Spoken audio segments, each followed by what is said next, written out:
Welcome to All Bodies on Bikes, the podcast, where all bodies are good bodies, all bikes are good bikes, and all rides are celebrated. All Bodies on Bikes is a movement to create and foster a radically inclusive bike community. So join your hosts, I'm Ellen, And I'm Marley. as we explore the complexities of the biking world. Help us break down barriers and create the world that we want to see. And don't forget that all bodies really means all bodies, not just larger bodies, but bodies of all sizes, Ages, races, abilities, genders, sexualities. and beyond. Come along for the ride.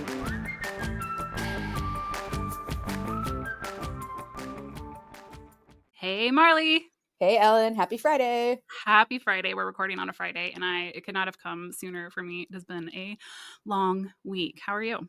I'm okay. It's also been a long week. Yeah. I'm excited for this conversation. This is going to be a highlight of my week, I think. I am really ready to fangirl over Emily Chappell, even though she doesn't want me to, because she's a humble person.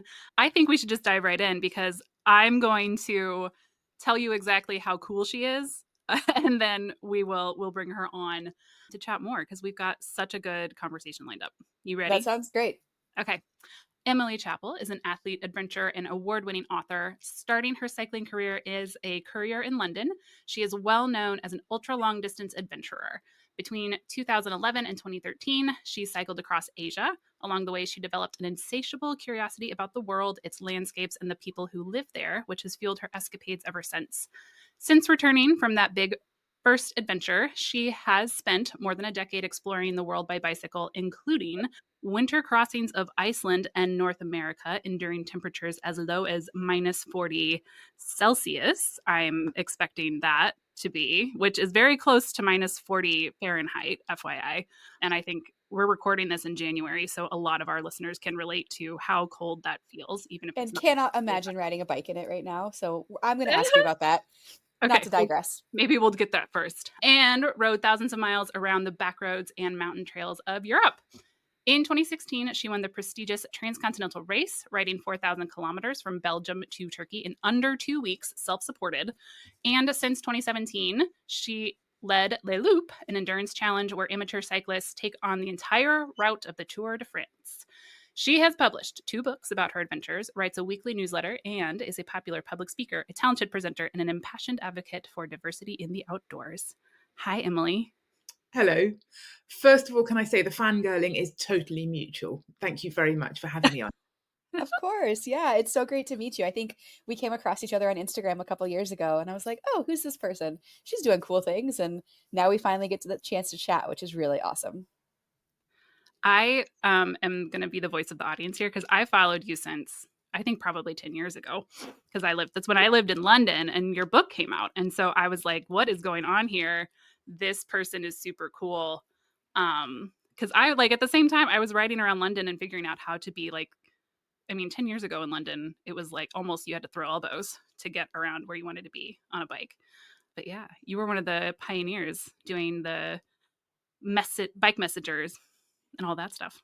I don't think of myself as a pioneer because there's always someone who came before you. So when I became a bike messenger in 2008, I think, everyone was saying, oh man, you should have been here 5 years ago. And the 1990s, that's when it was really happening. So I think of myself as a latecomer. And then, of course, a decade passes and everyone sees you as a pioneer. Yeah. The book it had a big reception when it came out, didn't it? It did reasonably well. 2 other books came out in the same year about being a bike messenger. They were both really? not that necessarily relevant. And I think we all did reasonably well. But I know mine is still selling. People still buy it and talk to me about it, which is nice. I just thought it was really fun. It was cycling around London, I think, prepared me for being more of a commuter in other places versus doing the recreation piece of it because it was just different traffic and different things. And in 2015, when I was there, is when the cycle superhighways were just opening. Not all of them were even built yet. So it was a bit of a confidence booster to be like, yeah, I'm doing this. I'm here. Yeah, I really think London, living in London and cycling in London, it's kind of one of those things that prepares you for the rest of adult life, whatever you do. Because my first few years there were so hard in various ways. I was so broke and everything was quite difficult and challenging. And learning to cycle in London, I hadn't really cycled much as an adult. And when you learn to cycle in London, You can handle anything. And I now think, I tell people, it's kind of like I jumped in at the deep end before I could swim, learned to swim there. And only then I drifted over to the shallow end and realized, oh, I didn't need to make it so hard for myself. I can cycle out of town and it's really nice. I can cycle on bike paths. I can go to other countries and cycle in the mountains. It doesn't have to be this kind of constant video game assault course. But I Yeah. did also love it. As you'll know from the book, I look back on those years as some of the happiest of my life. Yeah. Same. And I loved it too with everything that you said. It's like it doesn't actually need to be that hard, but it prepares you for anything else. I feel like you saying that the mountains were easier or felt easier than cycling in London is I very didn't telling. say that. Not easier, but Oh, fair. maybe slightly less scary. There you go. But that's great. And so, one of the reasons that we really wanted to chat with you on the All Bodies on Bikes podcast specifically is because if anyone's followed you on Instagram, you're very open about how you view yourself and your body and your challenges when it comes to being in a differently looking body than the rest of the professional cycling world. There is this super, super duper great quote that you wrote in Apidura that said, witnessing a body like mine, triumphing over one of the toughest races there is, referencing the Transcontinental race, will have quietly nudged a lot of people's understanding of what a cyclist might look like, how much body fat an athlete might have, and how wrong we were to think that strength must have a size. Like, if we could have rewritten All Bodies mantra, I feel like it would have used many of the same words. So we wanted to just chat with you about that. What are your first thoughts on this? I guess my first thoughts, and I have been chewing this over my entire adult life and sort of talking myself round to feeling better about myself. My first thoughts are actually, there was never anything wrong with me. If you look at me in photos, I'm not even that big. I'm at most medium sized. And also, I have a fantastic body. It's fit, it's strong, it has done so much. The problem is with fat phobic discourse. And oh my God, there is nothing wrong with me. And I tell myself this all the time. But I've been told since I could remember that there was. So even though there were never any problems with my body, I grew up thinking, knowing that there were. And I'm kind of quite angry about that because I've had to overcome all this stuff that was completely made up. I shouldn't have had to overcome it. It wasn't even there. I didn't even have any problems. I actually could have been, I've been quite successful, but It's a little I think successful. that's so relatable though. And as I don't want to say I came to prominence, but as I became like a bigger name in the cycling community, I heard from more and more pros like yourself who by all objective measures don't have large bodies.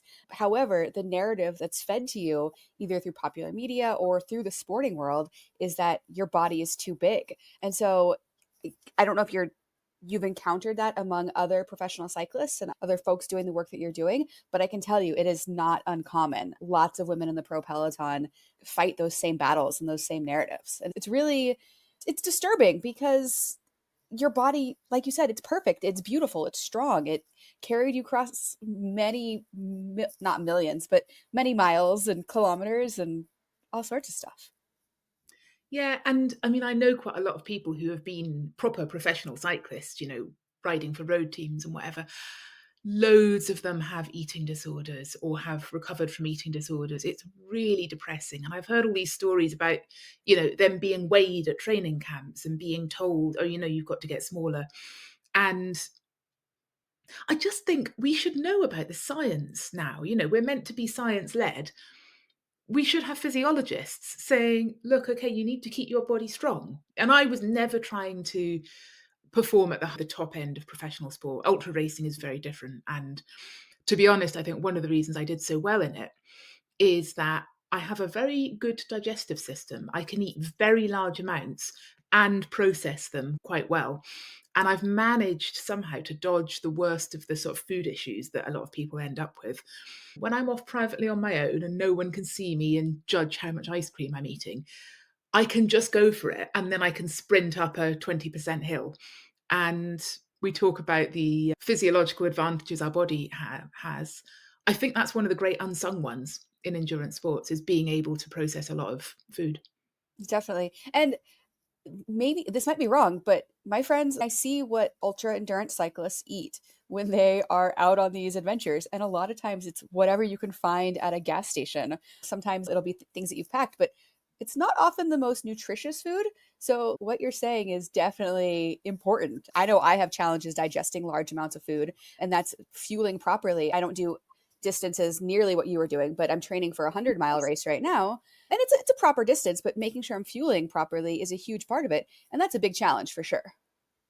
Yeah, definitely. And I think of myself, I'm a bit like a multi-fuel stove. I can burn anything, but I'd rather burn the good stuff, perform better if I can. So there's this kind of stereotype that ultra cyclists are just living off McDonald's everywhere, which sometimes happens, but also a lot of my memories of races like the Transcontinental are stopping at roadside fruit stalls and getting a kilo of cherries and eating them as I go along, or finally getting to a supermarket where I can get fresh fruit and veg and drinking litres of orange juice and things like that. And then also eating loads of chocolate and cake and whatever else. And I think, I don't know, it's one of the things I really like about my body, that I've managed to develop quite a good relationship with what it likes to eat and what it wants. And I mean, it's been a long journey. It's been most of my life, but I now eat very intuitively.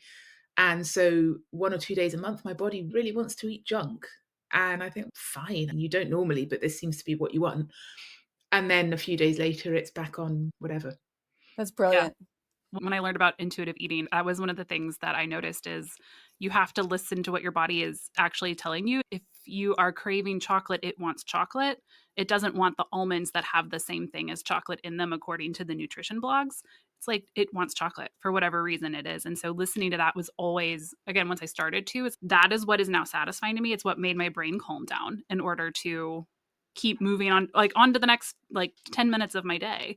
This is another example, though, of how society has just consistently told us we're wrong. Because Yes. until quite recently, I always knew that I ate too much, because Mm. that's what everybody said. I was always warned as a child to eat less. The amount I ate was problematic. People would comment on it. I would eat in secret. I mean, I've never eaten too much, but I felt self-conscious about it. And of course, especially in the world we live in, a lot of women actually don't eat very much because they have been brought up to eat not very much. They've brought up to be on a permanent diet and all of that. And it's only in recent years that I've realized, actually, I've always eaten, scare quotes, too much, but I've maintained a consistent size. I've performed very well. There's nothing wrong with my body. It's actually very healthy. Could I, in fact, be eating the right amount? Could it be that the myth of what women are supposed to eat is wrong? Or maybe just everyone else doesn't need to eat as much as me? But the amount of effort and time it took to unlearn that. Again, I'm amazed. I'm also quite angry, because what a waste of energy. Yes, exact. That was one of that exact realization is what helped me also get over that hump of just like maybe it's okay because it's same. It's like it doesn't matter if I was quote unquote dieting or like watching my calories. Like my body's my body. It's gonna be this shape. I can make it stronger. I can not exercise and it'll do different things. But like the food and the size were unrelated, even though society was saying it should be related or and I should be working towards a different shape. I think it's really important. And I think too there's this representation of you just saying that out loud as someone who is professional, if you don't want to professional or professional adjacent, of saying this is how it is and my body is strong can help more people get into the sport. I hope so, because there are fewer, I'm not going to call myself a large person, there are fewer slightly larger people in the sport. There's still loads and loads of very small women in cycling. And in many cases, that's their body type, it's fine. But I think people get scared off because they think, oh, I'm going to be the large one, even when these people are not actually that large. And I don't like being the one who stands out. People do just make occasional comments, and some of them are favourable. People say, I'm so glad to see, quotes, a normal looking woman in this sport. I think, yeah, okay, you mean a slightly larger looking woman. I really don't want to be like that one person. It's self-conscious. I'm not that confident. But I know that if I saw that person, it would help. And I think hopefully it will help some other people. And, if that has to be me, fine. But hopefully one day it won't be. One day there'll be loads of us. I want you to come to, so there's an event coming up in the United States called Mid-South Gravel. And there's going to be like 50, if not more, all bodies on bikes folks there. And almost all of us are in larger bodies. And I don't know where I'm going with this, except to say that I think you're right. There are more and more of us getting into this. And obviously, gravel is different than ultra endurance, and each genre of cycling, Mhm. different body types excel at different sports. I will never be in the road peloton, but I can race gravel all day long. But I think you're exactly right, Emily. It's hard to be kind of the token big person that people look to and say, "Oh, if she's doing it, that means I can do it too." But I want you to rest assured that I think you have been a like a shining beacon for a lot of folks, and there are more and more people of different sizes and shapes getting into this and saying, "Yeah, this is a great sport for me." So you definitely help blaze that trail a little bit. As Even, very much. Thank you. Of yeah, course. Marley, like even within, if you think of the Tour de France, like there are different people win the mountain stages than the straightaways because they've got different skill, like different muscles that they've trained. I think his name isn't it Quintano from Ecuador. It's like when he stood, he won a mountain stage. I'd never heard of him before, but the reason I remember him is because his quads are like wider than his body, and it's at least at the time, and it was just like, yeah, like this guy is a climber. It's what his body responded to and what he enjoyed doing, and that's just a part of it. I think Yeah. something that I have really enjoyed in all the different disciplines of cycling I've done, and which maybe you'll relate to, is doing all these different things and learning what your body's good at. And you don't know that until you just spend a lot of time doing something. A few years ago, I was doing a race in Yorkshire, a sort of mountain bike gravel race over a few days. And I remember one morning, I'd woken up in my sleeping bag somewhere. It was foggy. I'd just ridden up a really steep hill, and then I had to drag my bike through this acres and acres of bog.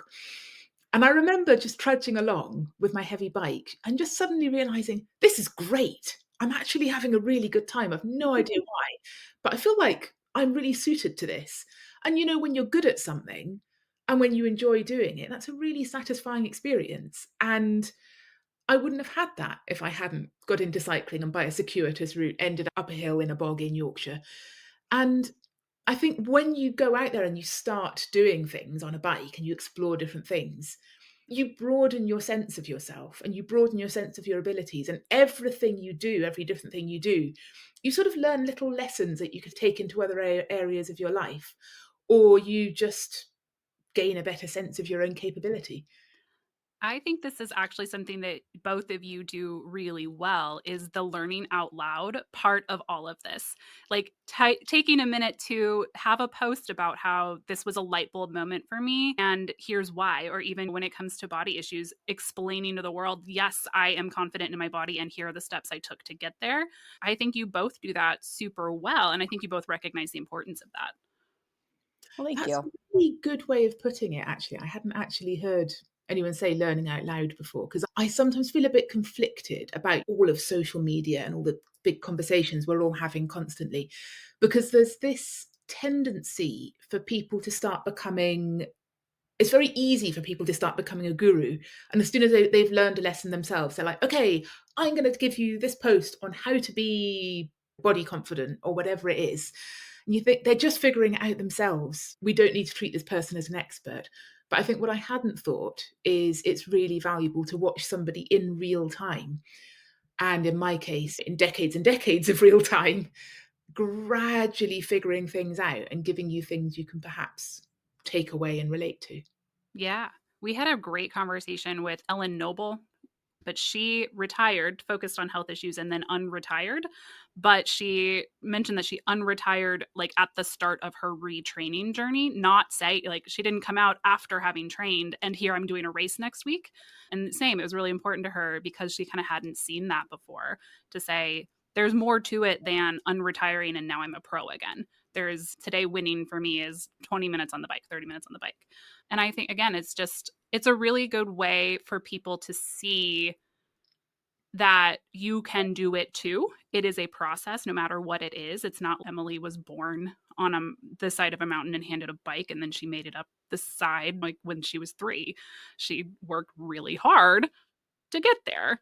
And here's been the journey.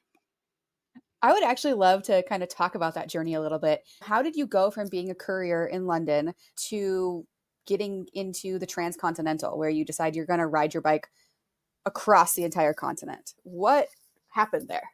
I think being a courier was the first big step, really. So before that, I got into cycling a couple of years before that as a commuter, and I really was not very active before that. So the big change was when I was about 24 and I got into cycling in London. And all of a sudden, I went from a person who just sat still most of the time, didn't really think about her body at all, to someone who was obsessed with being on my bike as much as possible. And that obsession just grew. And then I found out about these cycle couriers and thought, oh my God, they're so cool. And really wanted to be one. Became one. Successfully for the first time in my life, was cool. Enjoyed it. And after that, so I was so happy being a courier. I just wanted to do it all the time. I knew I couldn't do it forever. I knew it was unrealistic to do this kind of sub minimum wage job for more than a few years. But I knew that when I stopped, I would have to go back to normal life and I'd get less fit. I wouldn't have as much time to cycle, probably get back problems, have a boring office job. And I just imagined life would go back into black and white. And I really didn't want that to happen. And then after maybe 3 years on the road, the long story is I had a summer of not really knowing what I was going to do. I'd given up on my academic plans and I went into my local bike shop on my way home. My bike had broken, as it always did, because I rode it a lot. And I went in moaning and complaining about this stupid bike that was always breaking. And one of the people behind the counter said, look, Emily, you cycle hundreds of miles a week. Of course, your bike's going to be breaking all the time. And I thought, oh, yeah, fair enough. And I rode home thinking, I guess I probably do ride hundreds of miles a week. I hadn't really thought about it before. I wonder how many hundreds of miles, thousands of miles I must have done since I started this job. And if you stretch that out, I've just been riding around in circles in central London, but if you stretch that out, how many times around the world would that be? And that was when this very obvious idea occurred to me. And the next thing I was going to do was cycle around the world. And I didn't cycle all the way around the world in the end. I set out and it was like an open-ended long journey. I prepared for it for over a year. And I planned to just be on the road for years and years, maybe 3, 4 years, as long as it took. And then after 18 months of crossing Asia, I'd had an amazing time. I'd really enjoyed myself, but I just got to the point where I was tired and needed to be at home for a bit. And as soon as I was on the road, the sort of the completionist aspect of the journey, the sort of you must do an unbroken line around the world and never stop, just seemed really irrelevant. I think it only seemed important before I started. So that was the Asia ride. And then I think I was just always looking for bigger challenges. You could probably argue that I was trying to prove something. I almost certainly was, because I was a nerdy kid. I was not fit. I was not strong. I was not cool. And I think there was this myth in my family that I was a bit vague and useless because I was always, head in a book.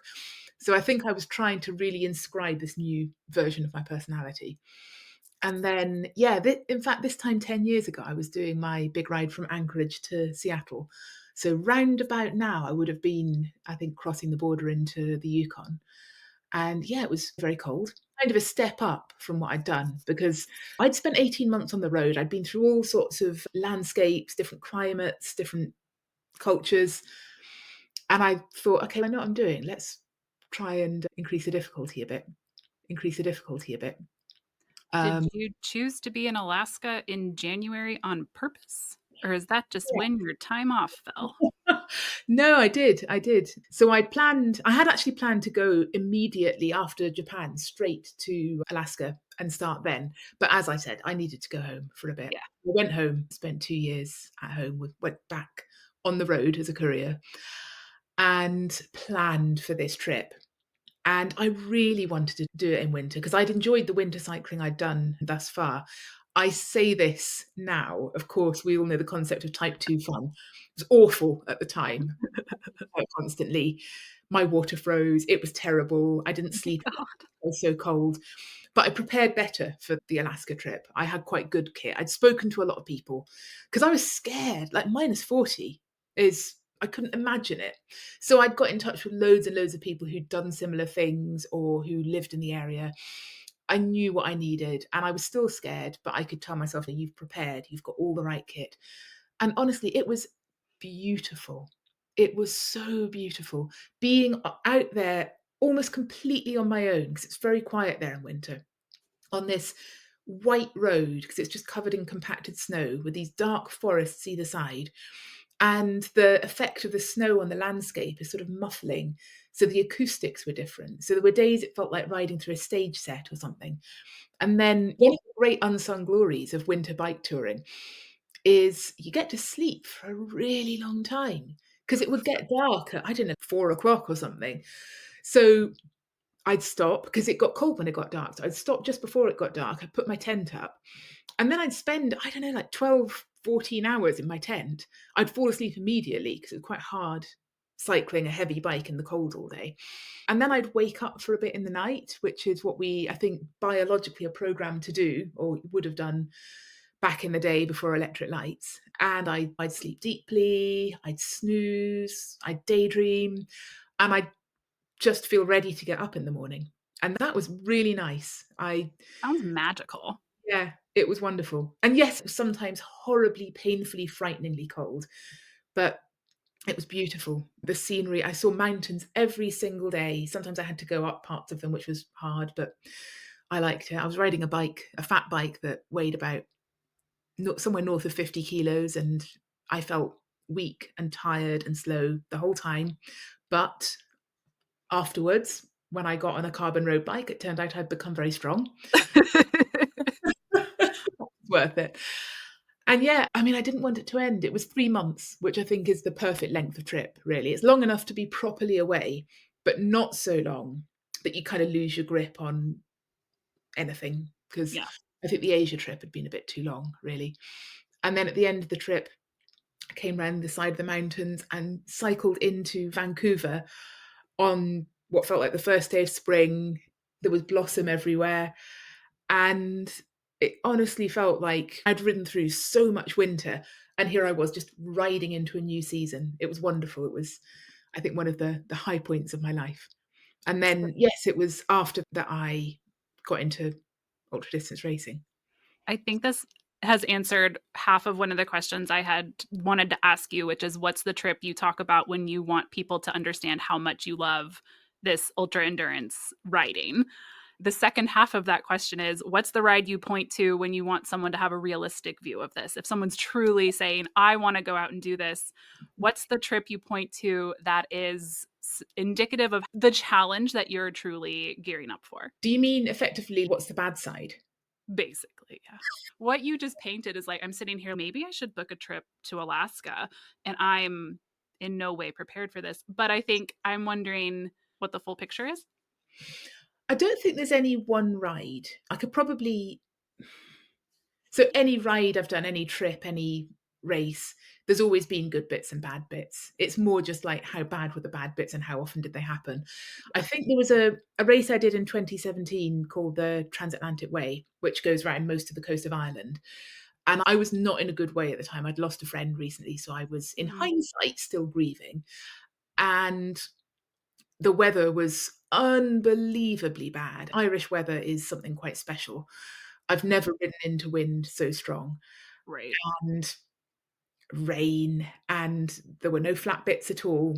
And because the coastline of Ireland is made up of loads and loads and loads of sort of headlands and inlets and things, it just wiggles. So you could never escape the wind. You might have it behind you sometimes, but any minute now you were going to do a 180 and go back inland and it would be in your face again. But also it meant that progress was very slow. So if I ever looked at the map to see how far I'd come in like a week or something, it would look like nothing because I hadn't really made very much progress south because I'd been so busy wiggling around all these different peninsulas. And yes, I just remember all of that time just wanting to stop. Seemed to be all I thought about. I thought this must be what people think it's like. It's just Mm, really hard. And I had a lot of faith by then because I'd done so much of this sort of cycling.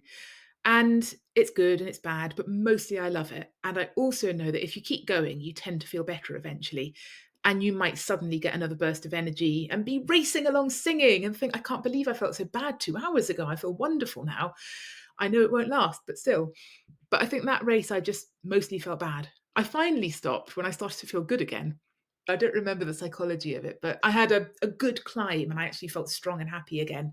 And I think I just thought, okay, I know I can still do this. I know I've got it. But that's been a lot of suffering.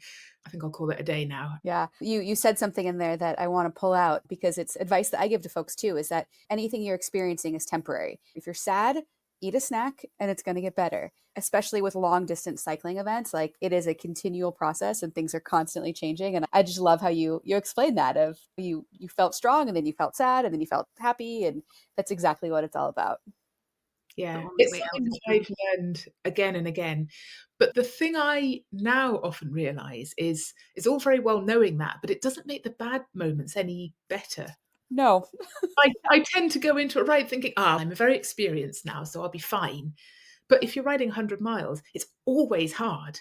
And I've so often now, I've gone into something thinking, oh, I'll be fine. I'm Emily Chappell.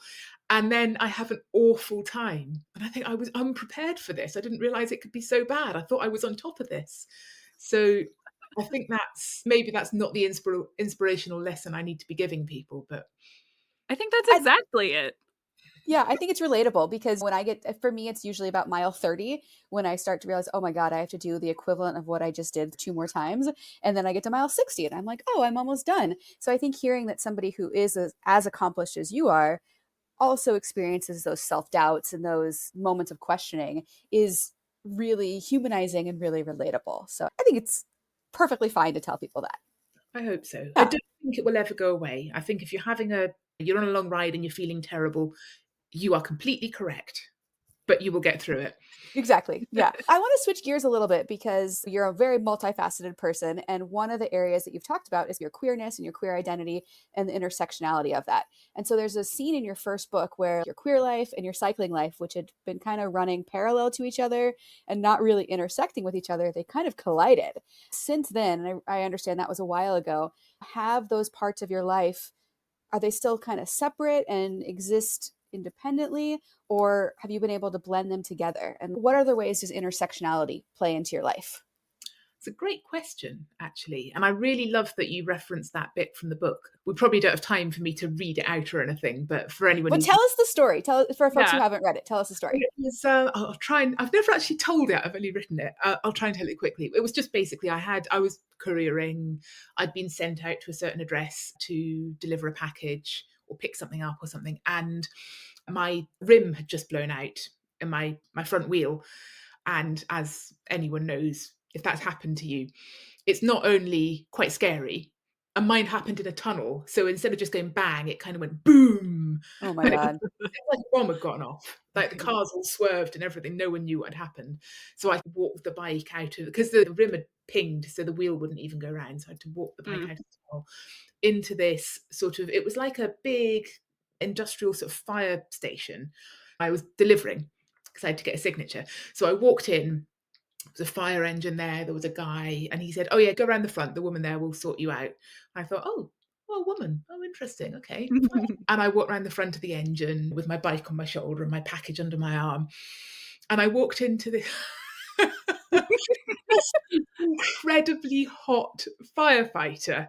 She was gorgeous. She had crew cut, like kind of tanned, muscled. I would have been late 20s, so she might have been early 40s. I don't know. She was older and just looked really cool. And I think she looked up and was like, oh, hi. Oh, you're not what I was expecting. And we just had this, as I remember it, this moment where all we had to do was I had to say, here's a package, please sign for it. But we spun it out and it was just like, it was the most flirt I'd ever been. Nothing is going to live up to this 45. All my cycling friends, I was like, oh my God, let me tell you about the time that my rim blew out and I was in a tunnel. I had to walk for miles. And very few people were cyclists and also queer and kind of got to hear both versions.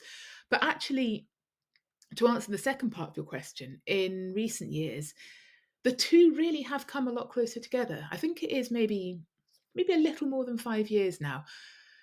Because I've always been out. And I don't know if it's I think it's quite obvious that I'm gay, but maybe not to everyone. I don't know. I cut my hair off 5 years ago and I think it is now very obvious. But for a long time, it felt as though the Emily who is a cyclist and the Emily who is gay were kind of on like two parallel rails that never met. And it's only in recent years that there's just been this kind of upswelling of various sorts of diversity in cycling. And it's wonderful. Like just last weekend, I went out for a ride with like a dozen other queer people because there's a group in Sheffield where I live called Peak Queer Adventures, and they do various things, but they'd organised a ride. And I mean, I've written thousands of words trying to explain why it means so much to be able to ride with other queer people, because why does it matter? We just want to ride bikes. But it really does. And I'm not going to try and explain it all because I do think I would take too long, and this is a podcast, not a. Well, But I would say we have time and we have an acute interest in this particular intersection. So if you'd like to take the time, you're welcome to. well, let's see where I get with it, because I have tried to explain this in the past and I just haven't quite put my finger on it. But I think for one thing, when I very first came out and when I first moved to London and I wanted to make queer friends, the only thing you could do really was go to bars. And I don't mind going to bars, but it's just not what I would normally do. I wouldn't go there if I wasn't looking to meet queer friends. And I just think, what's the likelihood of you making your friends for life in an environment that is not where you feel at home? And now I think anyone coming out now, if you're into cycling, you can go and ride with the queer cyclists and you get to continue to do the thing you want, and you get to make queer friends, and you're not in an environment where everyone's trying to hook up, which may be what you're after but may also not be.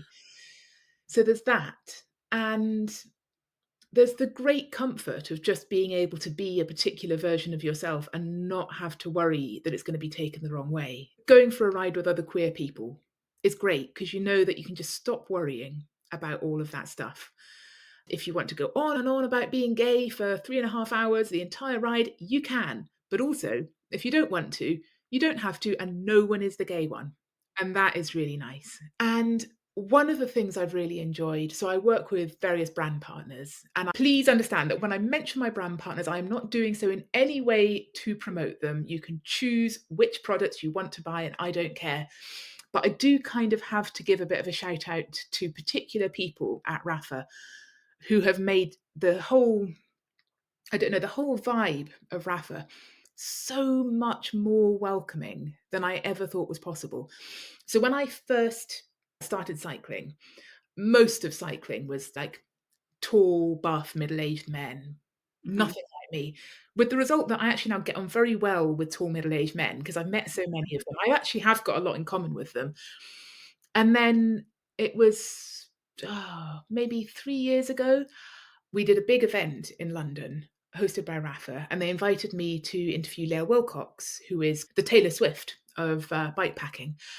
And it was, as you'd imagine, a sellout event.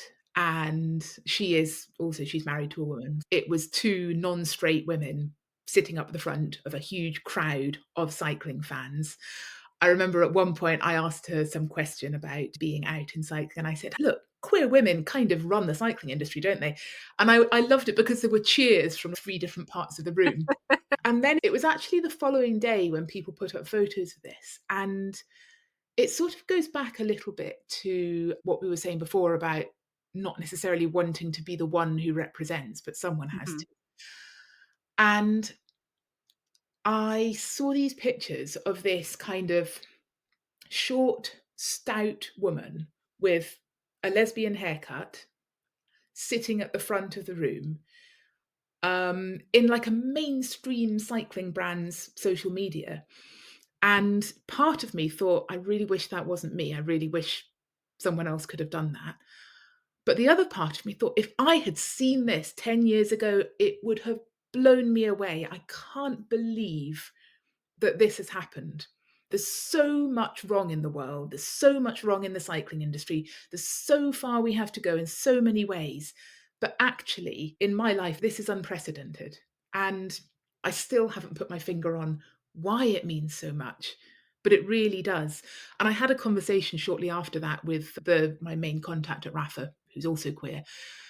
And I sort of mentioned this to her, and she said, oh no, we want you to be yourself. Please be it more. This is We want people to see that you can be whatever it is you are and be a Rafa person. This works for us. Keep going. And it was that, and it was talking about the body image stuff that I had thought would just make me a pariah in the cycling world. And I think this particular moment came where everyone was ready and I Mm. was ready to say it. And you know what? I mean, there's so much depressing stuff going on in the world. I really like to cling to this one positive plot strand. For some queer people, some things are getting better. And in the world I operate in, things are improving and I get to be part of it. It's so partial, but there is at least that. I think it's a good message for us to take away with right now is that as much as the world feels heavy, there are bright lights among everything. I think that's what we love. That's what I love about doing the work with All Bodies on Bikes too, and finding ways to do our little bitty bits here and there. The bitty bits add up. And to your point, someone is seeing you and they are having the moment that you wish you had 10 years ago and they're seeing it now. And I always think of that too as even with education or science, it's the building blocks have gotten us this far. And that means that the next new person gets to start at the top of the building blocks. And you know what? Imagine where they will be in 10 years' time. Exactly. This is something I love as well. In 10 years' time, it won't need to be me. Some Right. people won't remember me, but there will be some new amazing person who has done more than I ever could. Yeah. And to kind of bring it full circle, like you said at the top, to me, as I found you as the pioneer, and you're sitting here saying, no, there was someone before me. There will be someone after you as well who's going to pick up this baton, or I guess cycling doesn't have batons, but you run sometimes and takes it forward and forward. Maybe Marley, is that you? I think it's you. Maybe. I don't know. It's quite the shoes to fill, but I would be honored to continue to carry the torch. Oh, Maybe like I think you've when always you carried a bigger torch than me. Just keep going. Shine your light wherever you can. I try. You had a post recently about e-bikes that I absolutely loved and about how a 2-hour e-bike ride can be just as restorative as couch time. And we're huge fans of e-bikes here at All Bodies on Bikes. But have you gotten any pushback from that? Or has anything, I don't know where my question's going on this, except that well, I I'll love kind your of post. I'll add to this as for some context is that so we did our Festivus episode where people called in to air their grievances, and one of them was just that e-bikes in this space are still sometimes getting flack because it feels like the easy way out, or like a crutch and not something that's moving us forward. So that's where again I saw your post too, and I was like, this is super cool. It's like this is such a great example of how e-bikes are a part of this world. Yeah, I haven't had very much pushback. Maybe one or two Good. isolated comments, but also I think everything I'm saying about e-bikes is quite, let me tell you about e-bikes. I was a slow adopter, as I am with most things. And I wasn't against e-bikes, I was just against them for me. And I think one of the things that actually brought me round was I did a project last year with a man called Ed Clancy, who is, I think, Britain's most successful Olympian ever. He has loads of gold medals. He was a track cyclist and he's still phenomenally fit. But he rides an e-bike and loves it. And we did this ride over 3 days where, for some reason, he was on an e-bike and I was not. Seemed like the wrong way around. I learned I just had to go very fast because if I went fast, his motor would cut out because it has a speed limiter. Uh-huh. And then he'd be a real disadvantage on a very heavy bike. So that was my strategy. But yeah, seeing this guy who is, in terms of the mainstream hierarchy of cycling, he is right at the top. And he was on an e-bike and loving it and didn't care and goes on and on about how great e-bikes are. And that helped, I think, that helped me realize that, okay, I could ride an e-bike as well. And I've had health problems the last couple of years. So I had COVID over 2 years ago now. And since then, I've had long COVID. Not as bad a version of it as some people have, because I still am exercising.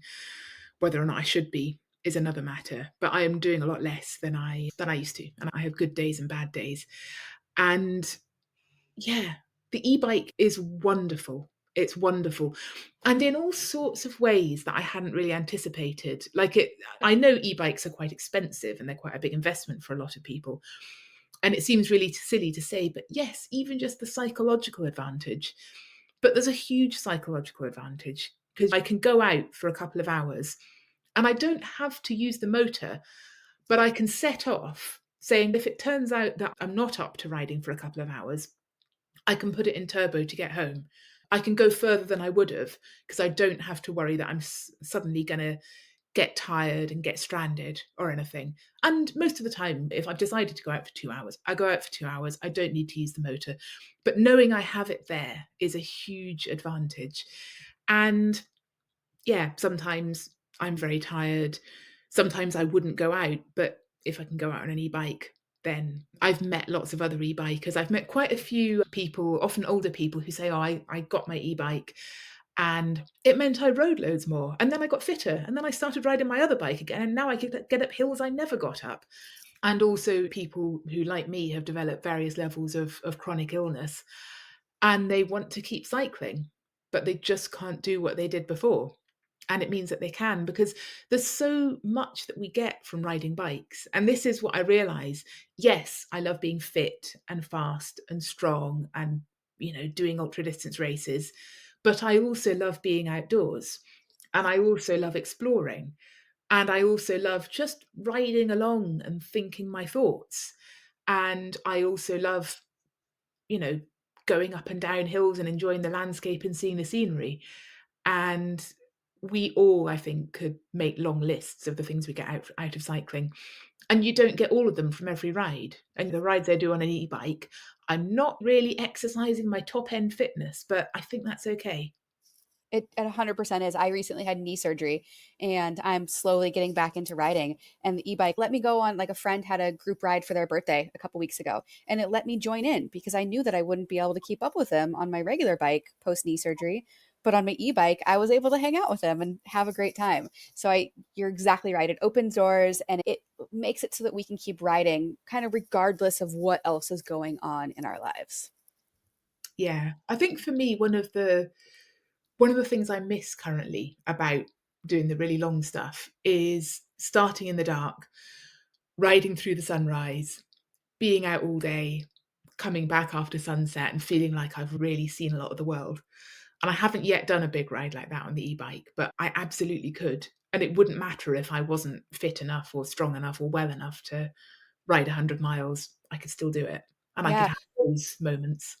we interviewed a woman earlier this summer who went on a bike tour, but it was a 300-mile or something journey, or maybe I think it was a 600-mile I think it's journey. 600 miles. So the one thing she mentioned, and I'm sure you're aware of this, Emily, is it just takes more planning in terms of where you stop, where you recharge your e-bike, and you don't quite have the flexibility of, oh, this looks like a great place to set up my tent. You're kind Yeah. of looking for that electricity.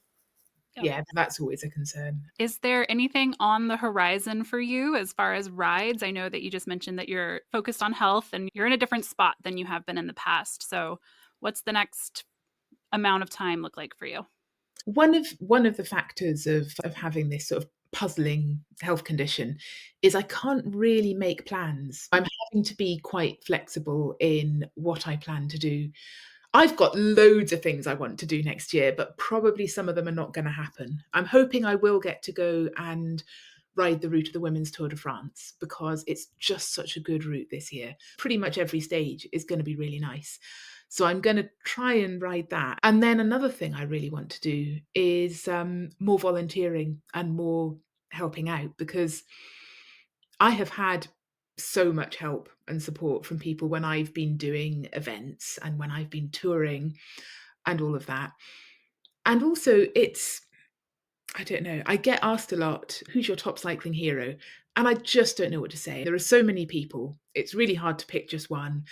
And I'm always worried I'll forget someone. And then it was a few years ago now, I suddenly realized no, no, no, no. The real cycling heroes are the people who are doing the daily, weekly, grassroots, teaching kids, helping refugees to ride bikes, doing charity work, working in bike shops, doing community work. And often this work is repetitive, potentially fairly boring. These people are not getting the big product deals and they're not writing books, and no one is, occasionally there's an award. People who do things like that are doing far more than I'm doing. I just I know that what I do has value, but I very much admire people like that who give so much of their time and so much of their energy. So I've got various ideas, various plans to basically help out on events and Love that. things like that. Yeah, kind of move into a different era. Yeah, but still as much cycling as I can do because I just really love it. I went out last night on the first road ride I've done for quite a while, and I was so happy. It was a really dull, dreary day. It's quite cold here. The landscape is, if I'm honest, where I went, quite boring, really. Very hilly. I was quite sweaty. It got dark. There was not a particularly exciting sunset. There was a bit of mud on the road, so I got back with spots on me. And I just still want to weep with joy. I loved it so much. I miss cycling like that, and I'm so glad I got to go out. So if I can have a ride like that every few days, that's ultimately that'll keep me happy. I I love that. That's wonderful. You've painted a lot of really cool pictures for us today. You've shared so many of your stories and so much of yourself and your journey that I really just appreciate that you came to chat with us, Emily. Yes, agreed. Thank you so much, Emily.